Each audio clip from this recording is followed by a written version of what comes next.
All right, time to get started. Jared's watching the clock already. We're just starting. Okay, we're going to go back into Genesis 38. There is a lot there that we skipped over, so we're going to come back to that. And before we do, let's have a word of prayer. Father God, we're grateful this evening for the opportunity and the privilege to meet together and to study your word.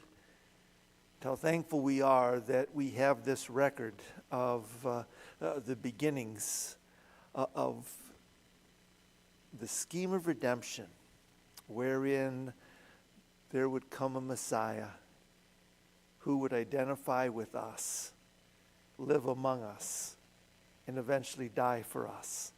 I pray that we would see that today as this struggle goes for living lives worthy of the calling that we have received.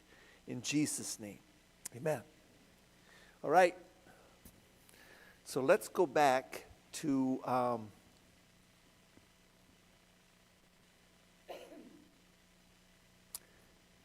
38 and verse 6 through 11. In chapter 38, do you have that in your Bible? Do you have a chapter 38 in yours? Depends on the book. You have 40. Oh, wow. So you got plenty to spare. We'll go back to 38. And Renee, would you read verses 6 through 11? Judah got a wife for his firstborn, and her name was Tamar. But Judah's firstborn, was wicked in the Lord's sight, so the Lord put him to death. Then Judah said to Onan, "Lie with your brother's wife and fulfill your duty to her as a brother-in-law to produce offspring for your brother." But Onan knew that the offspring would not be his. So whenever he lay with his brother's wife, he spilled his semen on the ground to keep it from producing offspring for his brother. What he did was wicked in the Lord's sight, so he put him to death also. Judah then said to his daughter-in-law Tamar, "Live as a widow in your father's house until my son Shelah grows up." For he thought, he may die too, just like his brothers. So Tamar went to live in her father's house.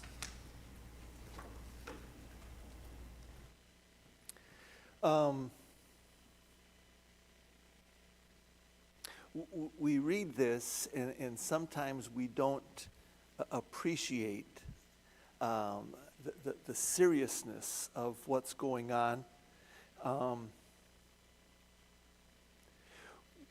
When God called Abraham, it wasn't because he was righteous, super special, cream of the crop.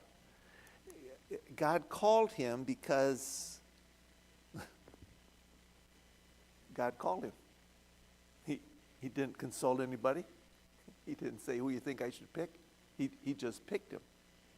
And Abraham was going to be the beginning of where that promise to Adam and Eve came, in that a Messiah was coming to this earth. Forget about all the nations, forget about the 12 tribes, just focus on this thin red line where the Messiah is coming.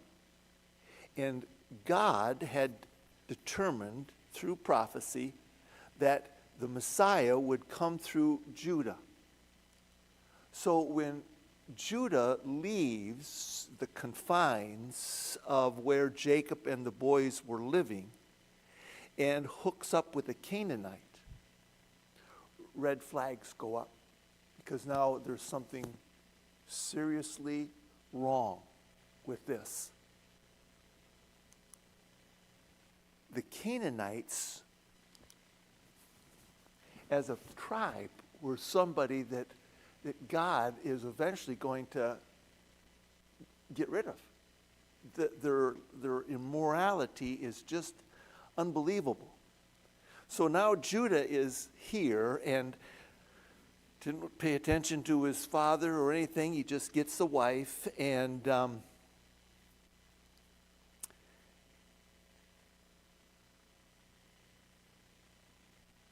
when it's time for his oldest, to get married, unlike how Judah did it, Judah is going to pick a girl for his firstborn. And he picks this Canaanite named Tamar.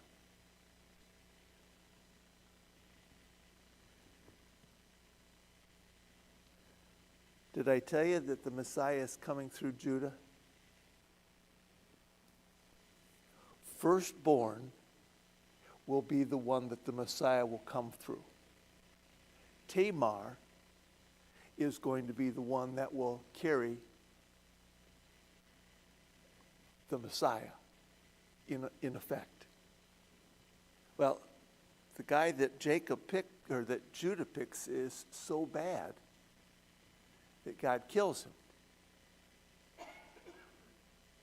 Problem number one. Now we've got to find a replacement, because Tamar is going to be the one that will bear the lineage for the Messiah. There was a custom way before Moses and the law that if your brother dies, you, the next in line, marry the widow, because remember, they have more than one wife. They're not worried about how many wives. Marry the one widow so that she can conceive and keep the name of the firstborn intact.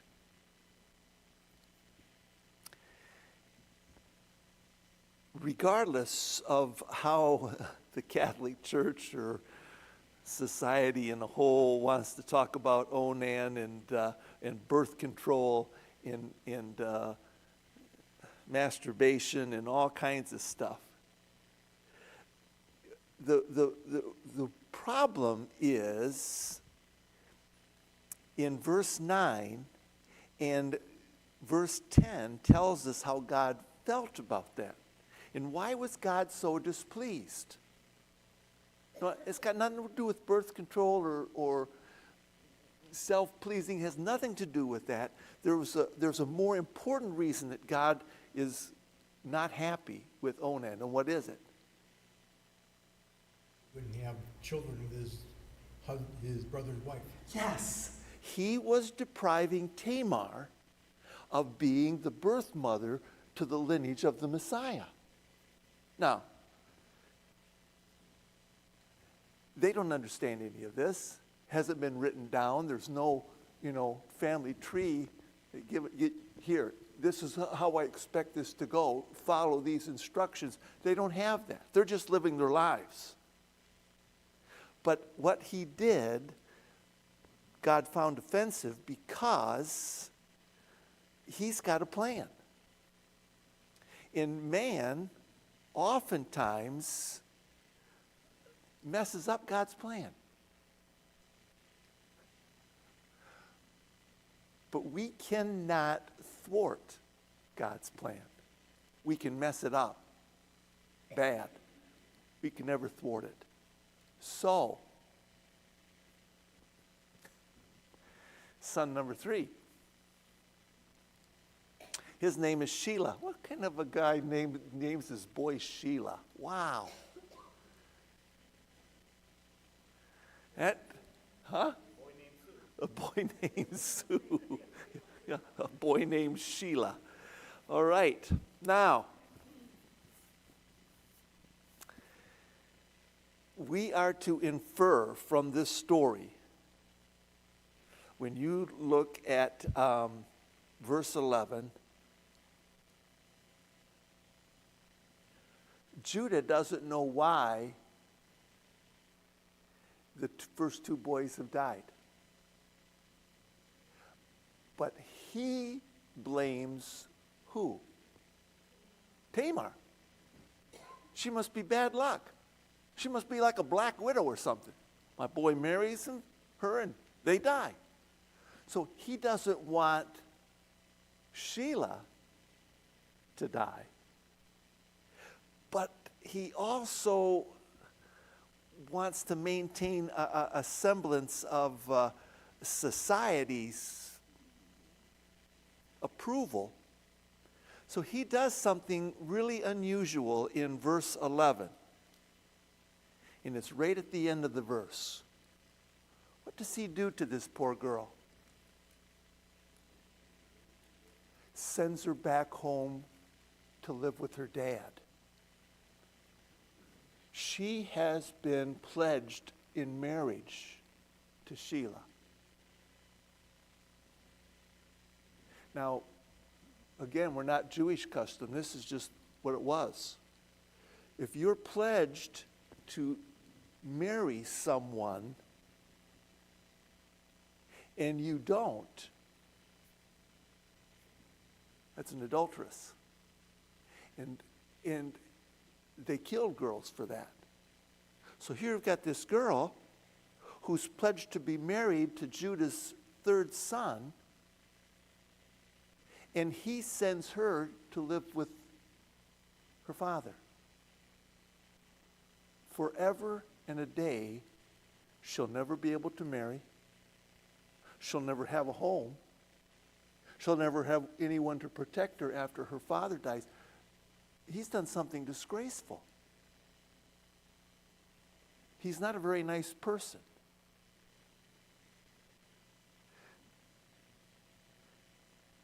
Did I tell you that God chooses us not because we're nice people,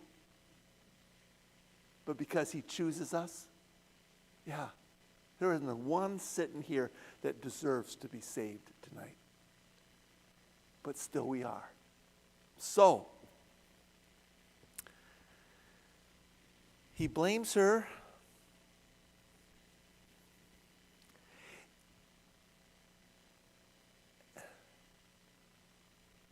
I don't know.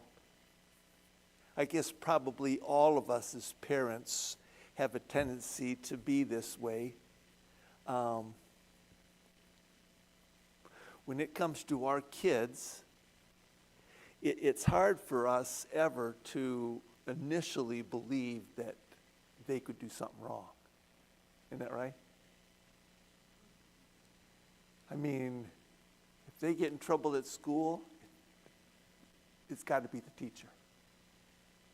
Or it's got to be somebody else. It could never be my kid.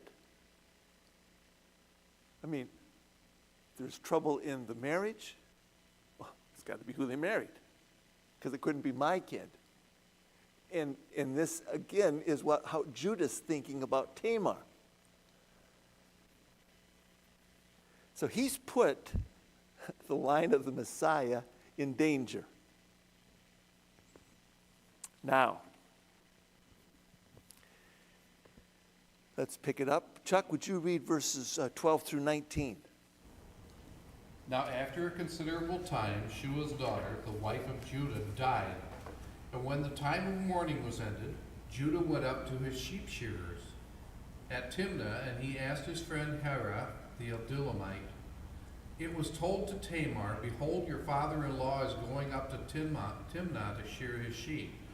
So she removed her widow's garments and covered herself with a veil and wrapped herself and sat in the gateway of Enaim, which is on the road to Timnah.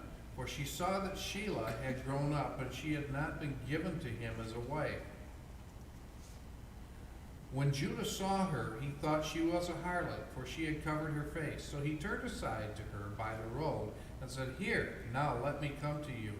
For he did not know that she was his daughter-in-law. And she said, "What will you give me that you may come to me?" He said, "Therefore I will send you a young goat from the flock." She said, "Moreover, will you give a pledge until you send it?" He said, "What pledge shall I give you?" And she said, "Your seal and your cord and your staff that is in your hand." So he gave them to her and went in to her, and she conceived by him. Then she arose and departed and removed her veil and put on her widow's garments. Notice in verse 14,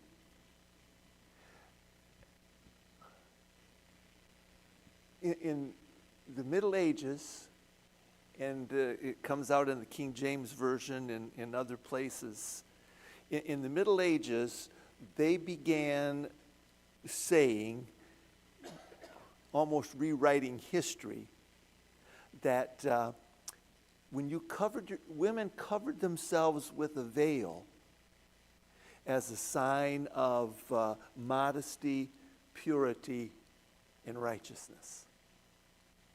And even today, Arabs wearing a veil are under the mistaken impression that history says they do that because of their modesty. But history tells us, and I trust the Bible more than I do the Quran. History tells us that when a woman wore a veil, it was a sign that she was a cult prostitute. That's how they dressed. Not modest, immodest. She takes off her mourning garments because she finds out, she knows there's trouble as soon as in verse 12 she hears that Judah and Ernie went up to sheep shearing camp. I don't care if his name is Hira. This is my friend Ernie. He was naughty, always been naughty, got me into all kinds of trouble because I wouldn't do anything wrong. And so when she finds out that her father-in-law and Ernie are up to sheep shearing camp, gives her an idea. Not only does she know men in general and what goes on at those camps, but she knows Judah. Morality was not his strong suit. So she goes up, puts on a veil, sits in the gateway of the sheep shearing camp, and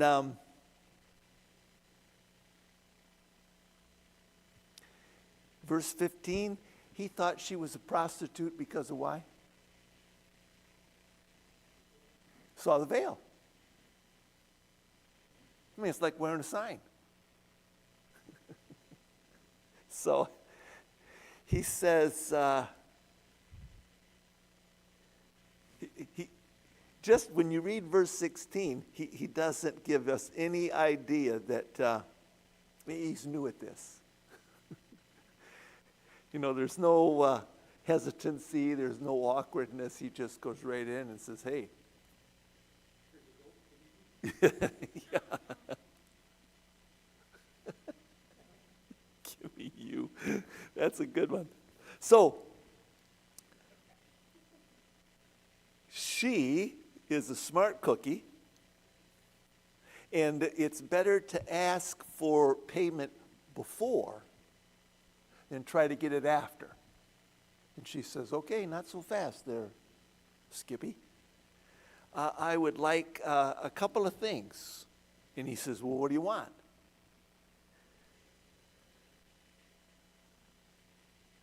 Your seal, your cord, and your staff. Now, the seal was an ancient cylinder. And when you would have an official document and you would melt wax and put on that, they would roll that seal over the wax, and the impression it made showed who it belonged to. Every seal was different.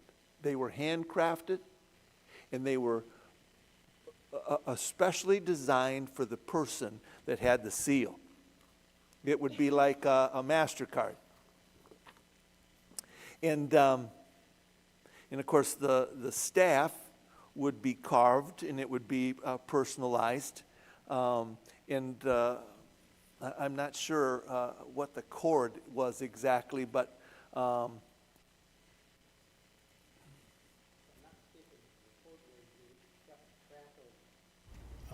they had beads on the cord, and that's what they used for counting money or wealth.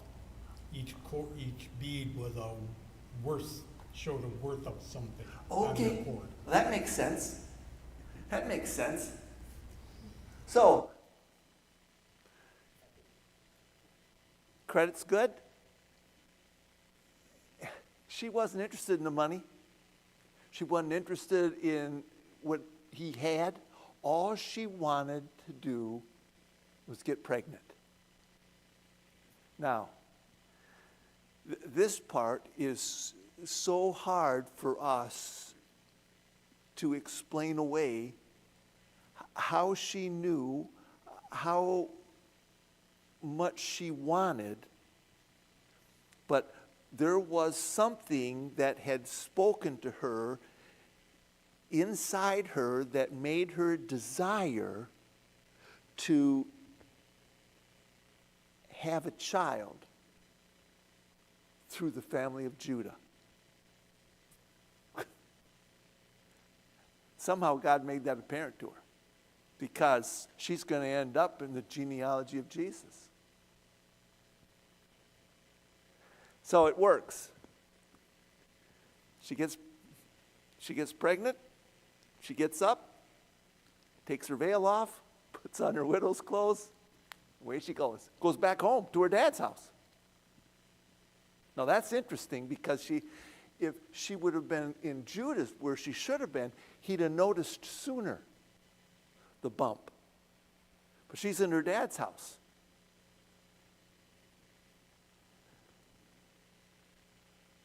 Norm, 20 through 23, please.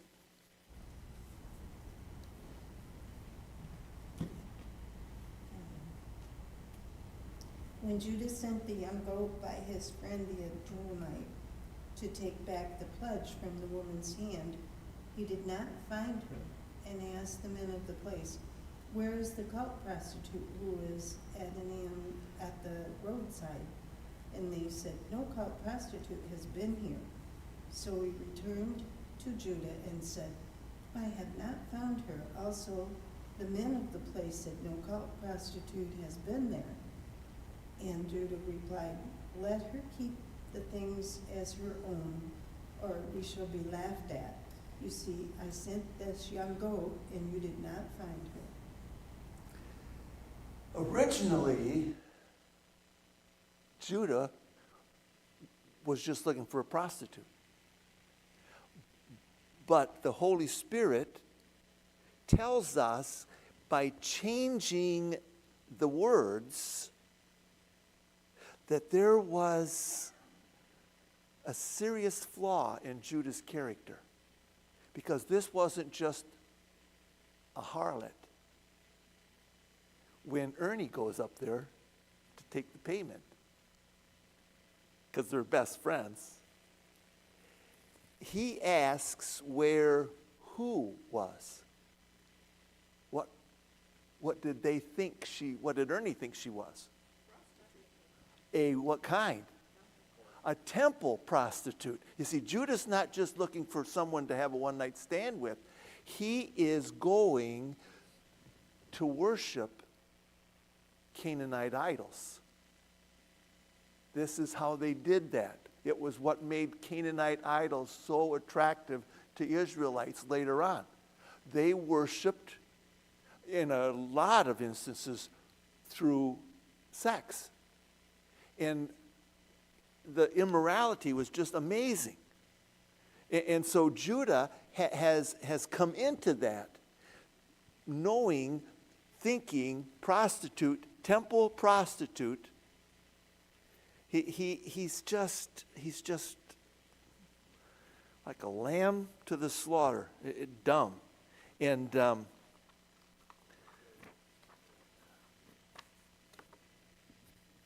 so, can't find her because she's not there. Never been there. She knew exactly where he was going to be. She got there just at the right time. And man, she left in a hurry.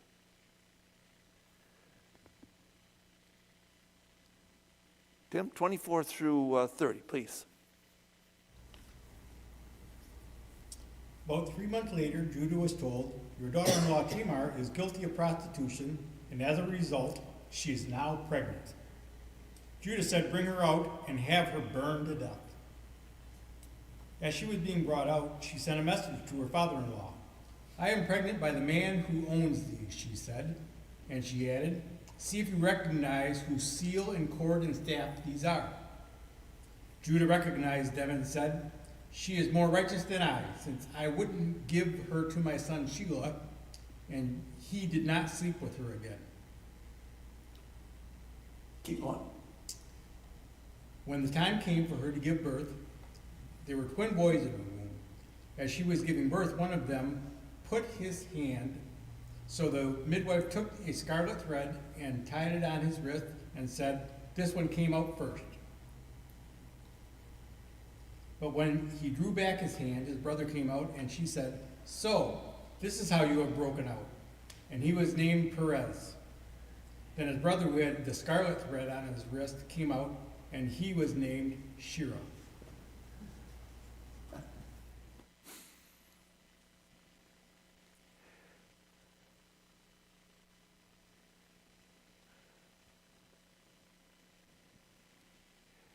Verse 23 and 24 give us insight into Judah's character. The thing he's most concerned about, verse 23, is what? A laughing stock. What are people going to think? Had sex and didn't pay for it.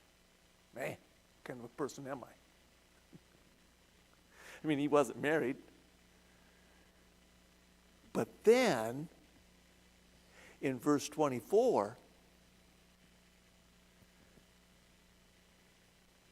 he is so filled with righteous indignation because his daughter-in-law, who is pledged to be married to his son, got in trouble. Let's just kill her. And it's in most cases, the penalty for that was stoning. I mean, he wants to burn her. Now, there could be some underlying reasons for this.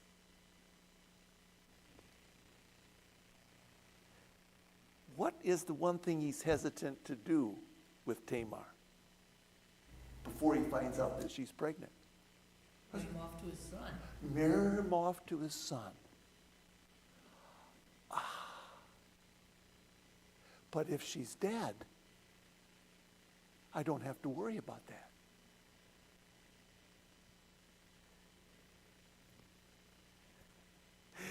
In verse 25, she's just calm and collected. She's not screaming. She's not yelling bloody murder. She's not saying, "Wait a minute." She just says, "Okay, but just before you kill me, I want you to see who got me pregnant." Wow. What a shock. What a shock this must have been to Judah. He had no idea. See, they didn't have lights in the tent. We've seen this before with Leah. They have no idea who they're in there with. Just crazy. Light a candle or something. I don't know what. They're just in the dark. So he is stunned. It never occurred to him that he was the one. Oh, man. Judah, the forefather of the Messiah, the great-grandson of Abraham, had to say of this woman, Tamar, she is more righteous than I. Oh. So, apparently, he's got a turnabout here. This shocked him into changing his whole attitude, his whole goals, his whole lifestyle. And the next time we read about him, he's back with his brothers. And he's going to play an important role later on. So this really shook him. And Perez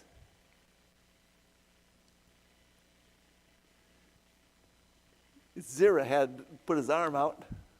They wrapped a scarlet thread and he pulled it back. Probably because Perez says, "Kid, wait your turn. I have been positioning myself to come out first." And he did. And Perez is the one that is the great-great-grandfather of David.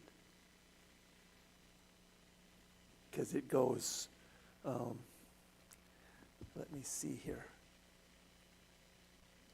I've got that someplace. Oh, it's in Ruth.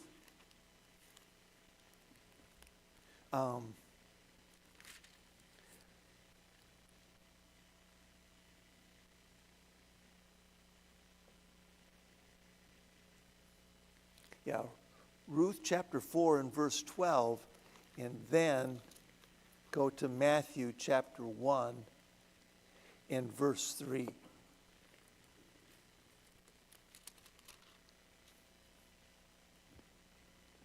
Well, verses 1 through 3.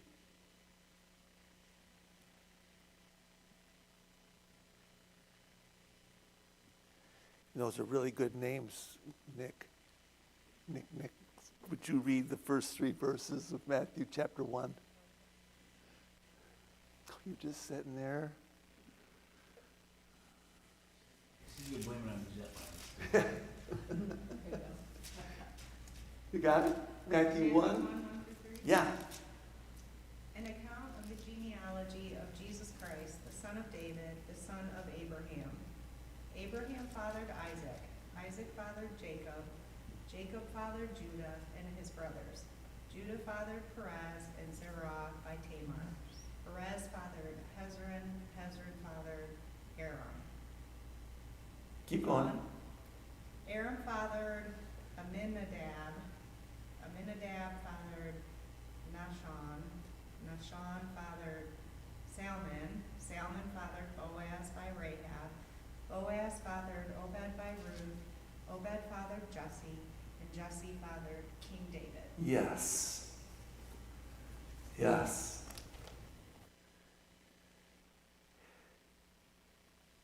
God's plans aren't thwarted. As messed up as they can get, it still comes out in ways that we can't even imagine. So,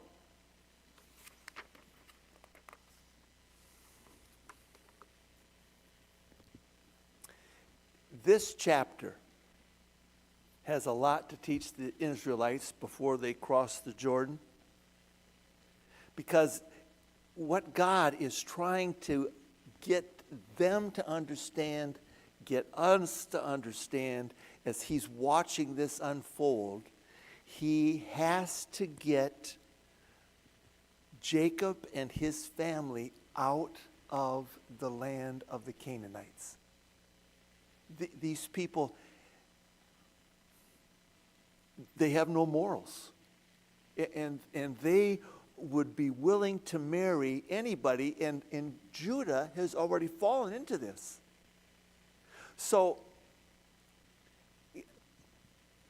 there's no way that they're going to be pure, but God didn't want the Israelites to become so deluded that they would eventually lose their heritage, their ethnicity, that they would be so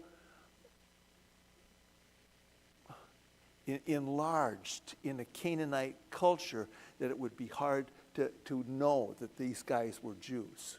So something had to be done, drastic.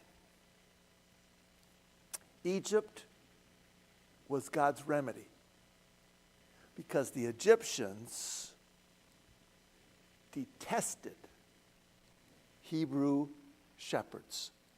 They were so narrow-minded, bigoted, and racial. I mean, they hated everybody but themselves. So when God put them in, the Israelites might have been willing to marry an Egyptian, but the Egyptians would rather die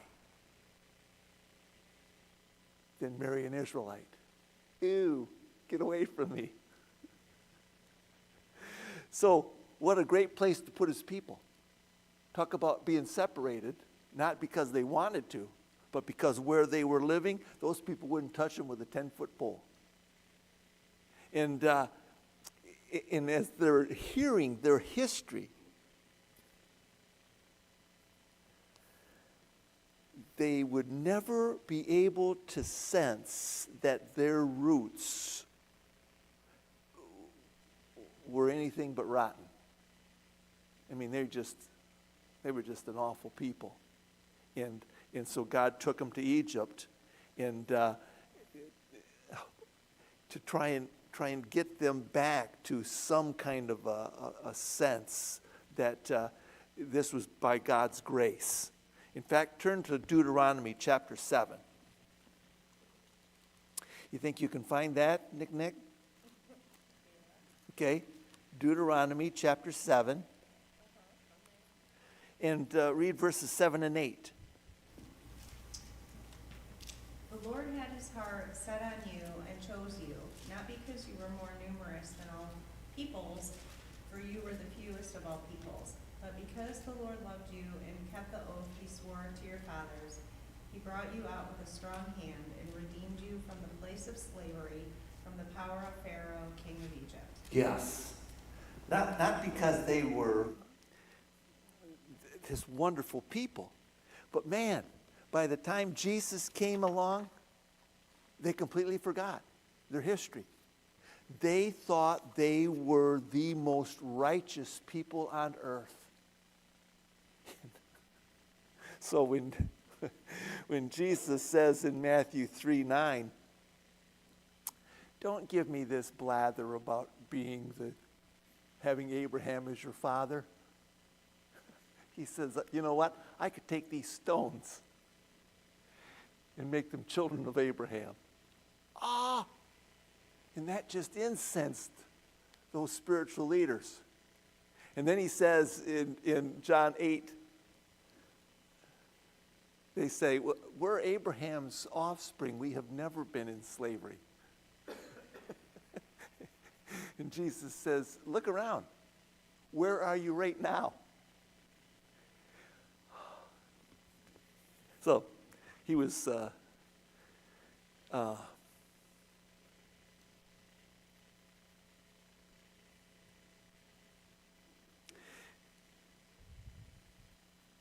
last point, and we're going to move out of here.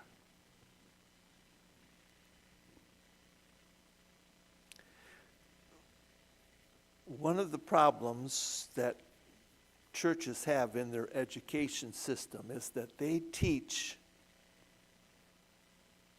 that God's purposes can only be achieved if you Christians are faithful and obedient.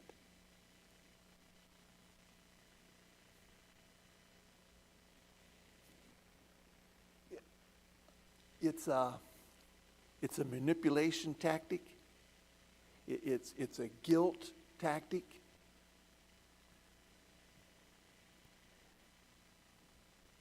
We don't understand the providence of God.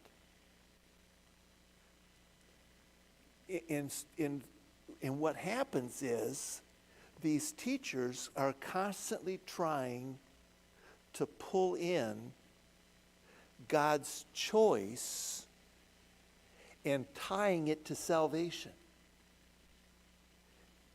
And they read Paul in Romans and they just think, oh yeah, predestination, predeterminism.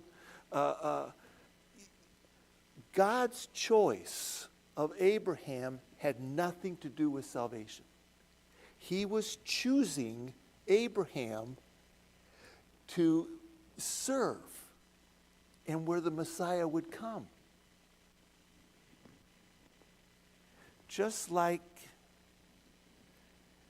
go to the parking lot, you go to a car lot, and you look around, and you pick a car, probably because of color, maybe because of make, model, and because of price. You don't pick a car because you've read Consumer Reports and you find out that this is the best one. Because I tell you, a Subaru could be the best car in the world. I'm not buying it.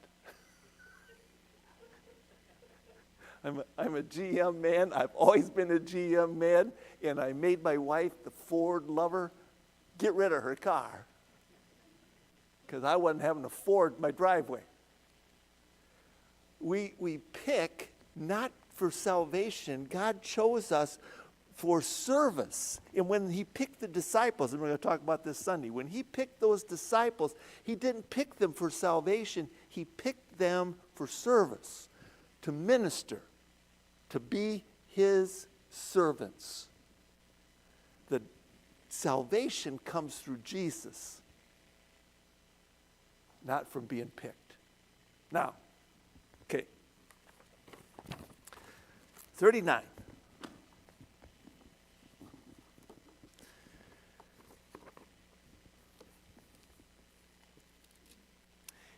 It's kind of we got the story going, and then there's this paragraph here, parenthesis, and then we come back to the story. Television does the same thing. They've got the main line, and all of a sudden, here's something going on over here, and then we go back to the main character. Go back to the main character. Nicholas, chapter 39, verses 1 through 6, please. Now Joseph had been taken to Egypt, and an Egyptian named Potiphar, and an officer of Pharaoh, and the captain of the guards brought him from the Ishmaelites who had been brought him there. The Lord was with Joseph, and he became a successful man, serving in the household of the Egyptian master. When his master saw that the Lord was with him, and that the Lord made everything he did successful, Joseph found favor with his master and became his personal attendant. Potiphar also put him in charge of his household, placed all that he owned under his authority.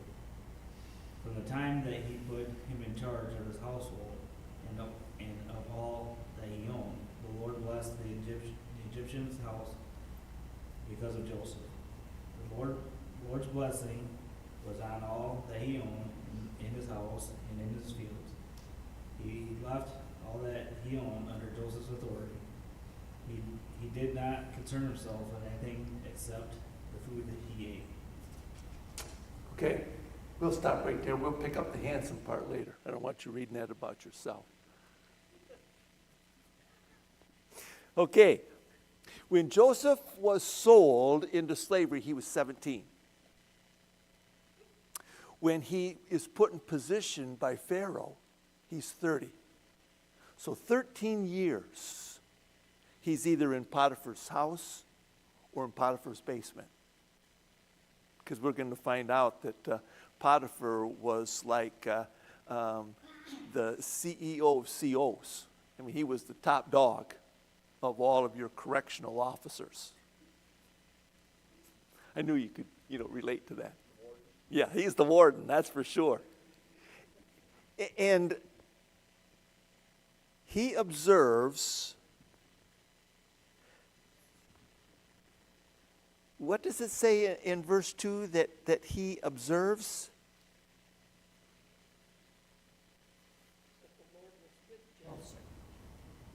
Now, what's strange about that? This is an Egyptian. What does he know about the God of Israel? Yes, so how do you suppose he learned? Maybe he saw Joseph praying. He asked him. Joseph was a talker. Now, I don't know anybody else that you know that's like that, but Joseph couldn't help himself. He just yacked to everybody. And one of the things that he talked about always was his God. And that must have seemed real funny to Potiphar. He talked about how powerful his God is. And what do you suppose initially Potiphar would have thought? Yes, How powerful can your God be? You're a slave.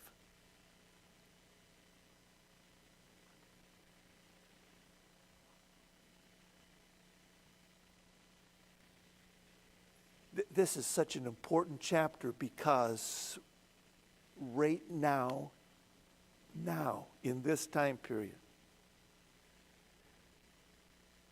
I have people that are texting me and emailing me,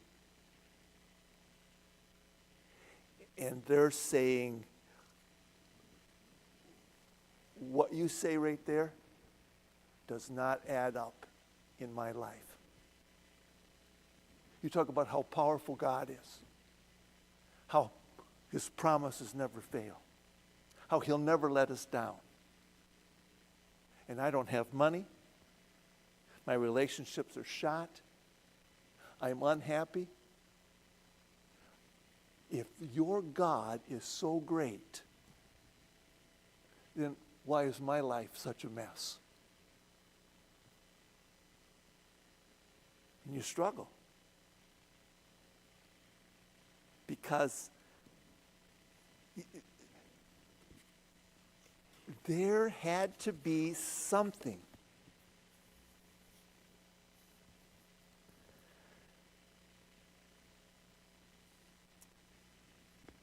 If Potiphar saw that, how come his brothers didn't?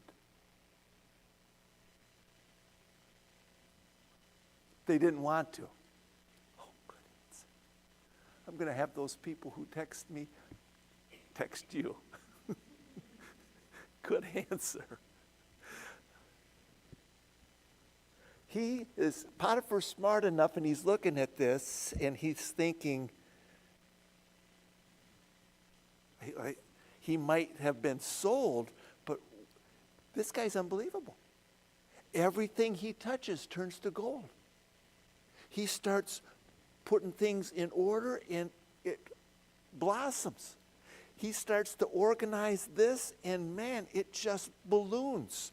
There isn't anything that he does, but that it just multiplies itself. And so, he makes him his administrative assistant and puts him in charge of everything. Everything. Except what he eats. And the historian said, well, the reason that Joseph wouldn't be cooking the food is because the Egyptians were real, again, narrow-minded and bigoted about you've got to prepare this exactly in the rituals that we go with. But he is put in this position.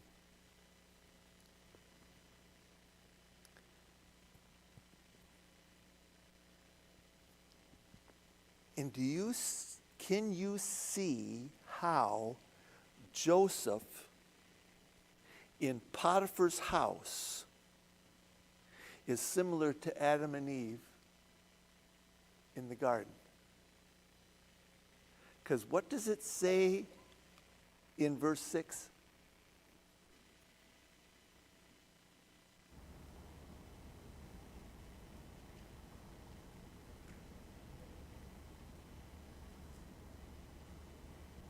Potiphar left everything in Joseph's care. He had access to everything that Potiphar had. Everything. Except what? What did Potiphar have that Joseph didn't have access to? Go right down there to verse 8. Let's read it. Becky, you're up. The last verse of verse 6 and down to verse 12. So he left in Joseph's care everything he had. With Joseph in charge, he did not concern himself with anything except the food he ate. Now Joseph was well-built and handsome, and after a while his master's wife took notice of Joseph and said, "Come to bed with me." But he refused. With me in charge, He told her, "My master does not concern himself with anything in the house. Everything he owns is entrusted in my care. No one is greater in this house than I. My master has withheld nothing from me except you, because you are his wife. How then could I do such a wicked thing and sin against God?" And though she spoke to Joseph day after day, he refused to go to bed with her, even to be with her. One day he went into the house to attend to his duties, and none of the household servants was inside. Yes, we'll stop right there. You see it there in verse 9? How Joseph and Potiphar, like Adam and Eve in the garden? Because Joseph says, he has withheld nothing from me except you. God said to Adam and Eve, I have withheld nothing from you except that tree. And that tree just stood there. that tree was, all they had to do was walk around it. Stay away from it. That tree was just there. This woman, she wasn't just there. Wherever Joseph was, she was. And it wasn't just how she dressed. What does it say she did in verse 10?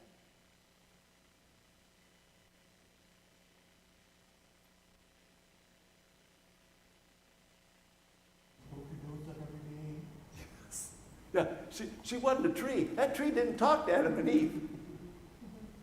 Just the things that crawled around on it. Yeah, but if they'd have stayed She's away sort from of that, like they wouldn't have seen it. She probably had a tongue that went out like that too, huh?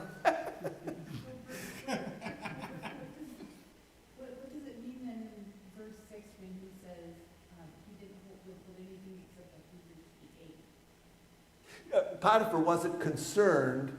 Potiphar wasn't concerned about anything except his meals. Potiphar wasn't concerned about Joseph and his wife. That's how much he trusted him.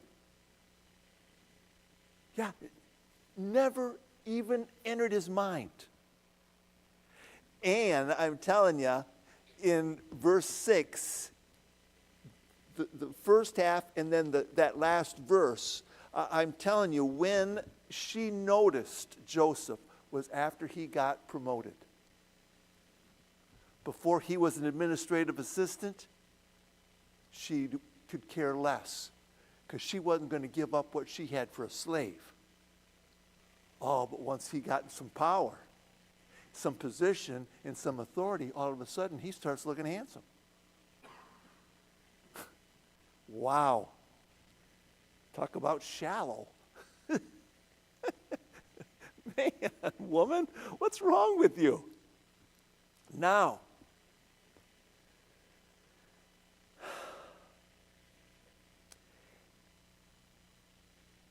she comes and she makes this proposition.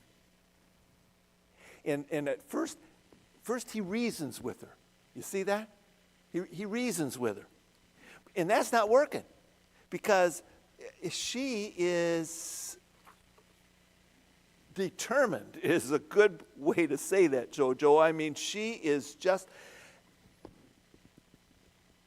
And then, in verse 10, when reasoning with her doesn't work, then what does he do?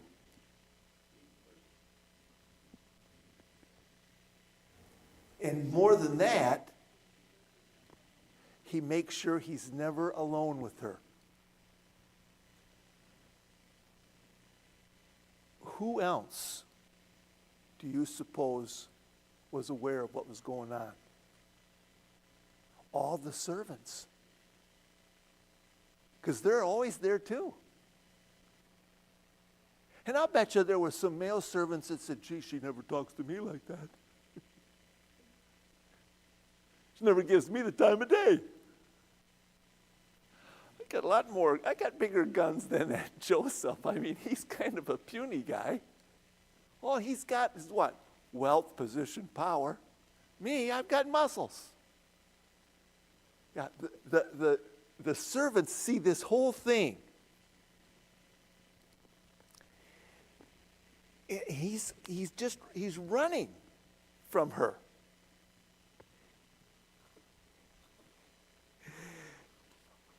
And I love the way my one commentator says,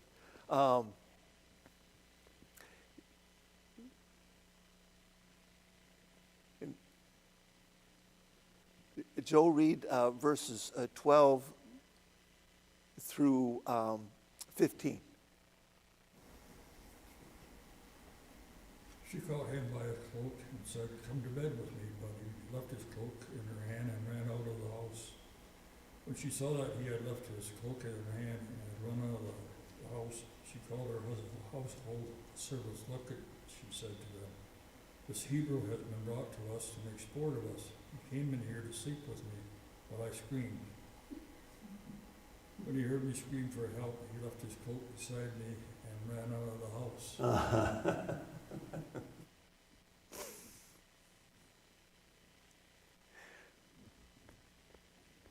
You notice in verse 11, what happens?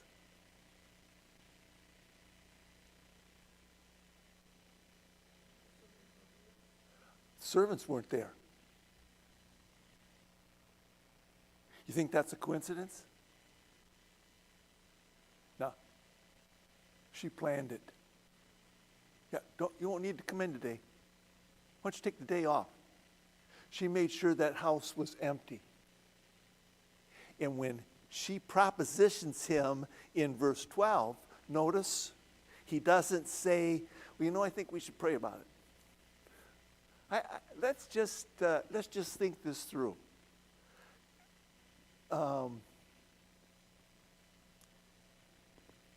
When temptation gets that close, stop talking to temptation. Run. Man, if Adam and Eve, when that snake if they would have ran, history would be different. But what happens to us with temptation is we just kind of, oh, look at that. I think I'm being tempted. Maybe I ought to see what they have to say for themselves. It reminds me of that family that had just moved to a subdivision that had a pond in the back. And they told their boys every single day they went outside, "Stay away from the pond. Stay away from the pond." One day, the oldest boy comes in, soaking wet. His folks said, "What happened?"